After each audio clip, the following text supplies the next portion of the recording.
Bapak, Ibu, saudara-saudari, adik-adik kaum muda yang terkasih. Jumpa lagi dengan saya, Pastor Jack Buran SSCC dari Rumah Retret Batam Oase Center. Kembali pada hari ini kita merenungkan firman Tuhan yang diambil dari Injil Matius bab 21 ayat 28 sampai 32. Yesus berkata kepada imam-imam kepala dan pemuka-pemuka bangsa Yahudi, "Bagaimana pendapatmu? Ada orang mempunyai 2 anak laki-laki. Ia pergi kepada yang sulung dan berkata, 'Anakku, pergilah bekerja di kebun anggur hari ini.' Jawab anak itu, 'Baik, Bapa,' tetapi ia tidak pergi. Lalu orang itu pergi kepada anak yang kedua dan berkata demikian juga. Dan anak itu menjawab, 'Tidak mau.' Tetapi kemudian ia menyesal lalu pergi juga. Siapakah di antara kedua orang anak itu yang melakukan kehendak ayahnya?" Jawab mereka, "Yang kedua." Maka berkatalah Yesus kepada mereka, "Aku berkata kepadamu, sesungguhnya pemungut-pemungut cukai dan pelacur-pelacur akan mendahului kalian masuk ke dalam kerajaan surga. Sebab Yohanes Pembaptis datang menunjukkan jalan kebenaran kepada kalian, dan kalian tidak percaya kepadanya. Dan meskipun kalian melihatnya, namun kemudian kalian tidak menyesal, dan kalian tidak juga percaya kepadanya." Demikianlah Injil Tuhan.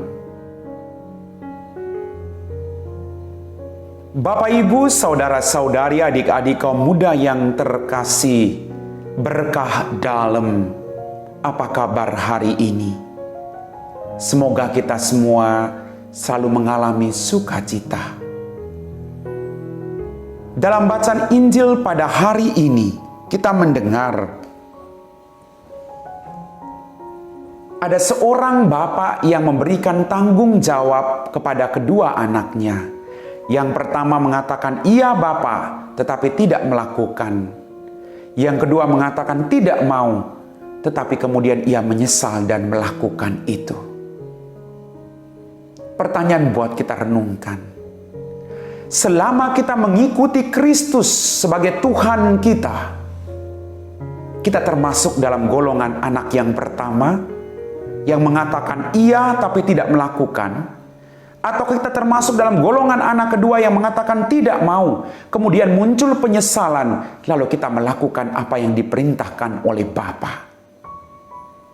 Bapak, Ibu, saudara-saudari, adik-adik kaum muda yang terkasih. Tuhan tidak hanya melihat kita sekedar di bibir, tidak sekedar memuji dan memuliakan Tuhan, tapi Tuhan menuntut kita agar apa yang kita ucapkan melalui bibir kita, mampu kita lakukan dalam kehidupan kita masing-masing. Melakukan kehendak Tuhan atau perintah Tuhan memang tidak mudah. Kita dihadapkan pada begitu banyak tawaran-tawaran duniawi yang kadang membuat kita lupa untuk melakukan kehendak Bapa kita yang di surga. Tapi firman Tuhan hari ini mengajak kita untuk melakukan pertobatan. Kalau kita pernah melanggar perintah Tuhan, tidak jadi masalah. Yang terpenting adalah mari kita menyesali dosa-dosa kita. Kita melakukan pertobatan dalam kehidupan kita. Lalu kita berjuang untuk melakukan yang terbaik dalam kehidupan kita. Kita berjuang untuk menyadari bahwa apa yang kita katakan, apa yang kita pikirkan, yang bertentangan dengan perintah Tuhan itu tidak baik. Kita menyesal. Lalu kita melakukan perubahan dalam kehidupan kita. Bapak, Ibu, saudara-saudari, adik-adik kaum muda yang terkasih, mari kita berjuang untuk juga termasuk dalam golongan-golongan orang yang masuk ke dalam kerajaan surga. Jangan sampai kita hanya berdoa tapi kita tidak melakukan apapun untuk kebaikan orang lain atau kebaikan diri kita dan sesama. Kita berjuang untuk mengatakan iya, lalu kita melakukan. Kalau kita tidak melakukannya, Maka apa yang dikatakan tadi dalam Injil, aku berkata kepadamu, sesungguhnya pemungut-pemungut cukai dan pelacur-pelacur akan mendahului kalian masuk ke dalam kerajaan surga. Kenapa demikian? Kenapa pemungut cukai dan pelacur-pelacur lebih dulu masuk kerajaan surga? Karena mereka mendengarkan pewartaan, mereka mendengarkan firman Tuhan, lalu mereka melakukan pertobatan dan perubahan dalam kehidupan mereka. Tuhan tidak menyukai dosa, tapi Tuhan mencintai orang berdosa yang mau bertobat. Jangan sampai kita menganggap kita tidak berdosa atau kita jauh lebih kudus daripada orang lain.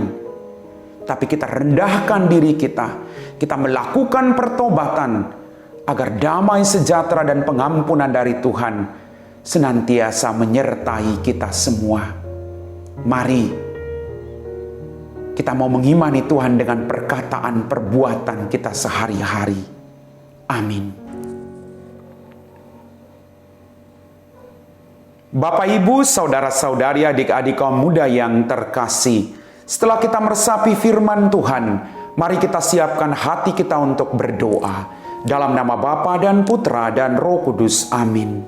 Ya Tuhan Allah Bapa kami dalam kerajaan surga, terima kasih atas setiap firman-Mu yang selalu meneguhkan iman kami.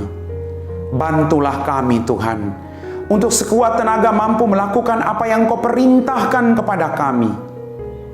Mampukan kami untuk menyesali dosa-dosa kami dan melakukan pembaharuan dalam kehidupan kami, agar kelak kami boleh bersama dengan Engkau dalam kerajaan surga.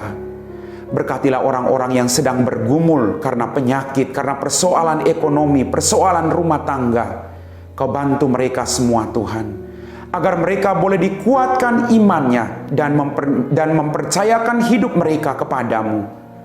Karena hanya Engkau Sang Juru Selamat kami, kini dan sepanjang segala masa. Amin.